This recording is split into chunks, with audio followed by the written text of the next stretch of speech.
Today's video is sponsored by War Thunder. Hey folks, this is Kalani. The pre-patch for Midnight arrives on January 20th, and it's going to permanently change the game in a whole bunch of ways. This patch includes many of the larger sweeping changes to the game that are a part of the Midnight expansion. That includes the stat and item level squish, the huge class overhauls, the new Devourer Demon Hunter Specialization, the Void Elf Demon Hunter class race combo, the new Transmog system, the massive user interface overhauls, and the restrictions being placed on add-ons. We'll also see the PvP training grounds, the pre-expansion event that introduces some new content for us to do, and it gives you a chance to catch up on gear, and then the Winds of Mysterious Fortune event will return as well. There is a lot coming in the Midnight Prepatch, and it's safe to say this patch really will change the game and how it plays for better or worse. So let's go over everything coming in the 12.0 pre-patch for the Midnight expansion. Now before we jump in, be sure to hit that like button and subscribe so you never miss another video.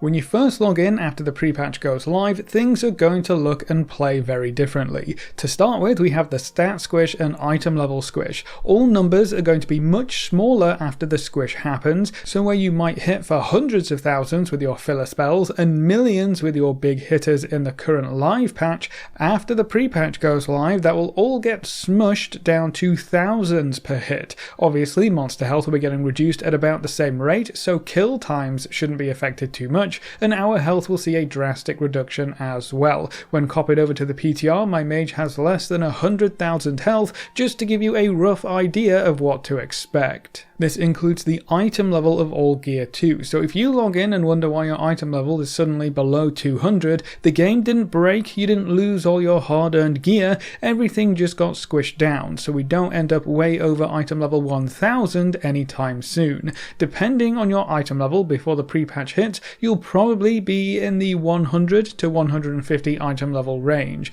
Now obviously, as we level up and gear up in Midnight, those numbers will start to increase again, but this is what we're going to be working with in pre-patch.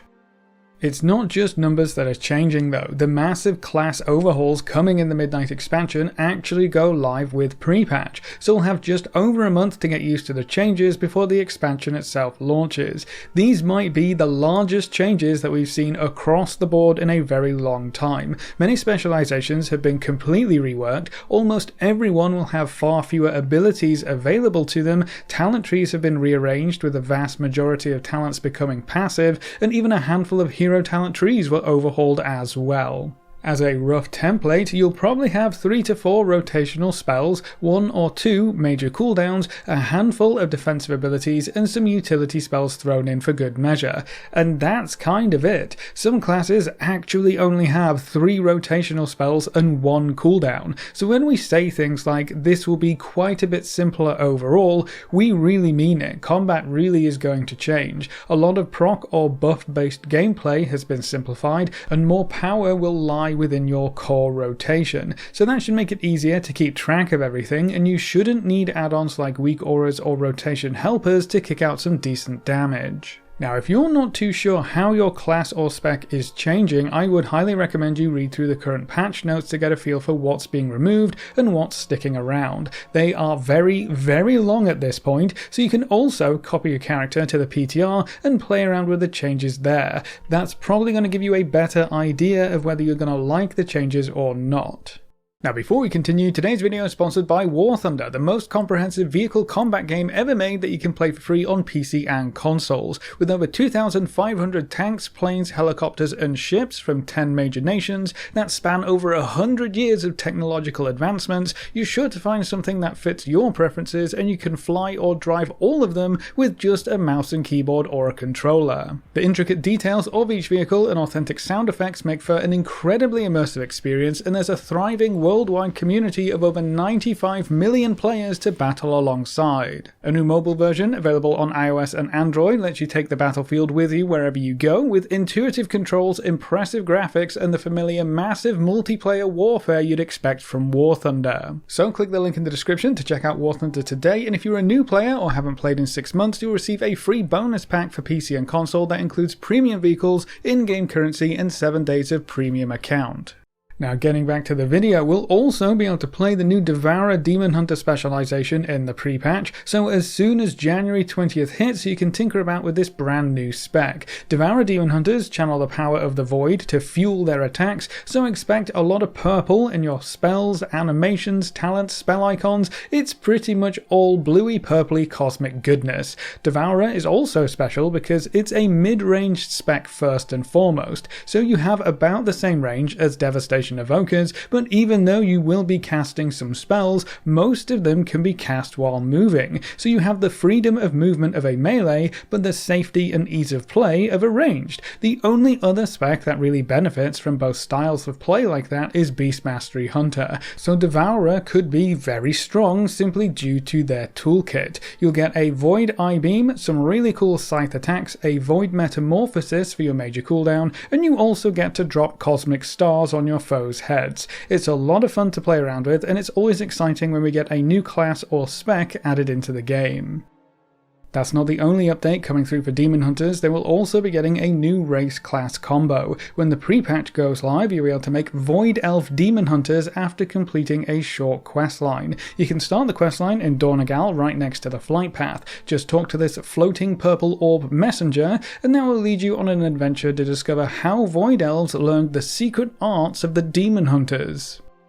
The pre-patch also introduces a lot of system overhauls tied to Midnight, including the huge Transmog 2.0 update. You'll be able to set up outfits, save custom sets, and auto-swap transmogs by assigning conditions or situations. Outfits work kind of like saved transmog sets used to, except once you've paid to set up an outfit, you don't have to pay any gold to swap to that set of transmog or outfit ever again. You only have to spend gold to change an item in the outfit. You can also drag outfits down onto your bars to quickly swap between them, and there's a fun new animation to go along with it. This means you can also swap transmog without visiting a transmog vendor, which is a big quality of life update. You can buy up to 20 outfit slots, and they are account-wide unlocks, so all of your characters will have access to however many outfit slots you have purchased. They do get a bit expensive, but they are nowhere near as expensive as they were during the first couple of weeks that this feature was enabled on the beta.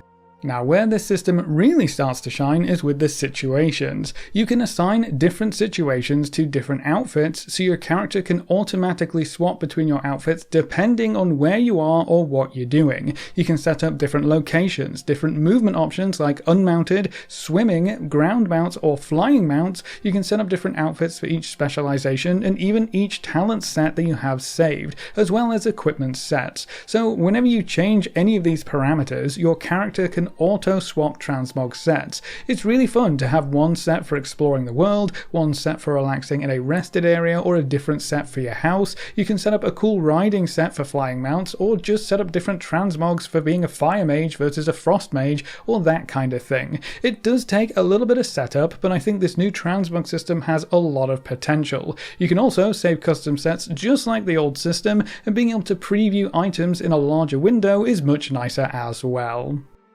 It's not just the transmog system and window though. The pre-patch also includes massive changes to the user interface as a whole. The cooldown manager that was introduced a couple of patches ago will see various improvements and extra options. Default nameplates will be getting a huge update, which makes them actually usable in endgame content. The new options will probably remind you of add-ons like Plater, though the level of customization isn't quite the same. We'll have access to damage meters as part of the UI as well, and you can customize those in a variety of ways to suit your needs, so you might not need a damage meter add-on anymore. This patch is also when the first round of add-on restrictions will be put in place. We won't be able to use the vast majority of combat related add-ons in the way that you may be used to. This includes things like damage meters, boss mods, weak auras, and a lot of functionality that similar kinds of add-ons used to provide. You may still be able to use some of those add-ons in the pre-patch, but they might work in very different ways.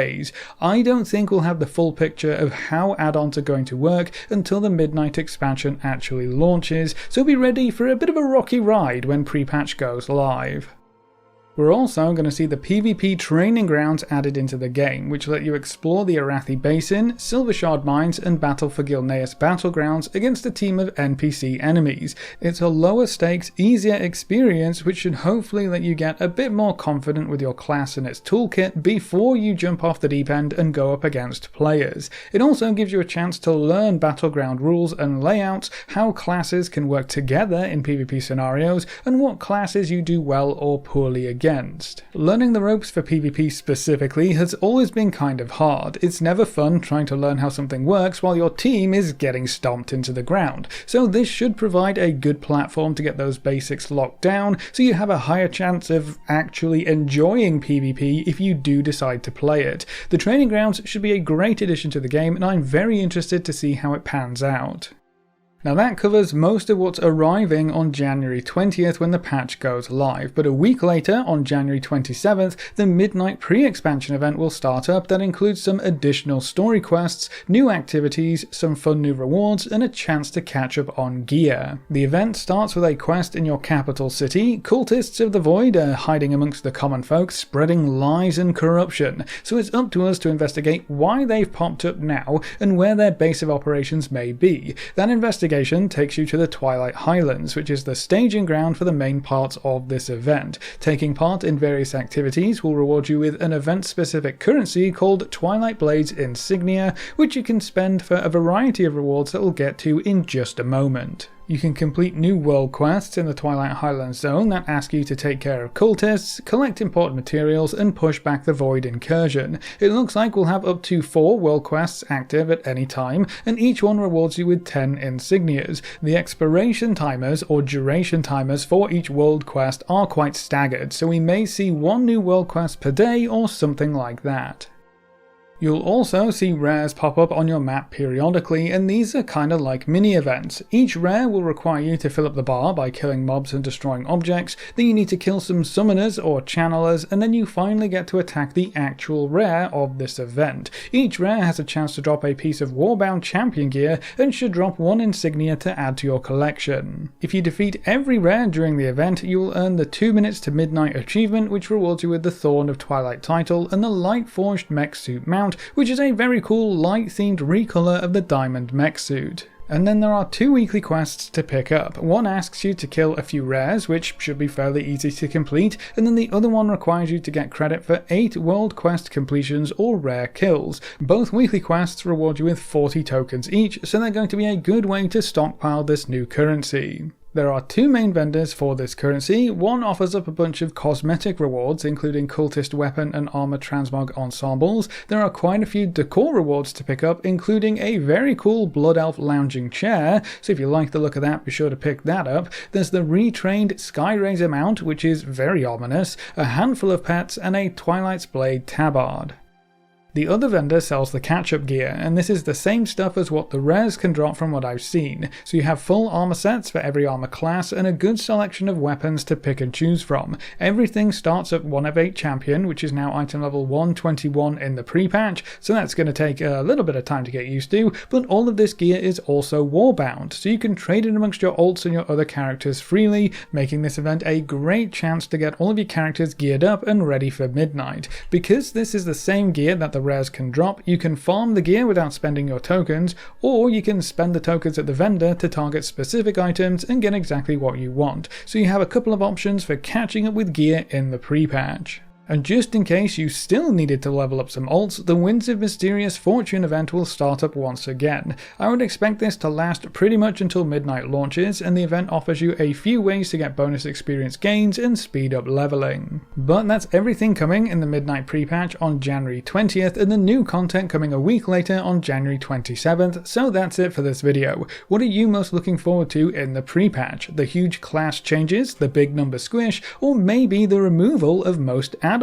Leave all your thoughts in the comment section below. Thanks again to War Thunder for sponsoring today's video. Don't forget to use the link in the description to get that massive bonus pack, including premium vehicles, in-game currency, and more for new or returning players on PC or console. A big thank you to all of our supporters over on Patreon and to all of our members here on YouTube. You can see the names floating by on screen. If you're interested in supporting the channel, you can find the links in the description or click the join button just below the video. If you enjoyed the video or found it useful in any way, make sure to subscribe and ring that notification bell so you're always kept up to date. Thanks for watching, folks. Good luck and have fun, and as always, I will see you next time.